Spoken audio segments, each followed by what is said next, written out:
M A Khalek তেল pump Bheramara Kushtia. দেখেন লম্বা লাইনে সিরিয়াল পড়েছে। এটাই সেই 3 নম্বর ব্রিজ পার হয়ে ব্র্যাক অফিসের কাছাকাছি আজকে ঠেকে গেছে। এই তেল দিচ্ছে মূলত ম্যাজিস্ট্রেট সহ আছে, যাদের কাগজপত্র আছে কাগজপত্র সহ তেল দেওয়ার যে প্রবণতা, সে প্রবণতাকে লক্ষ্য রেখে আপনারা কাগজপত্র নিয়ে এই সিরিয়াল ধরবেন, কারণ ম্যাজিস্ট্রেট অলরেডি চলে এসেছে এবং তেল আপনার কাগজপত্র হেলমেট যদি না থাকে তাহলে কিন্তু আপনি তেল পাবেন। আর একটা বিষয় হলো, রাত্রে কিন্তু অনেকজনাই সিরিয়াল দিয়েছিল, সেই সিরিয়ালে সকালবেলাতেই কিন্তু তেল পেয়েছে।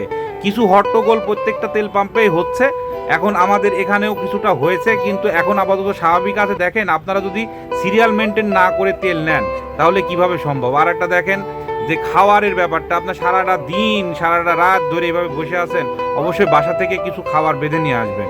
কাগজপত্র তো অবশ্যই নিয়ে আসতে হবে। দেখেন কত দূর পর্যন্ত লম্বা লাইন।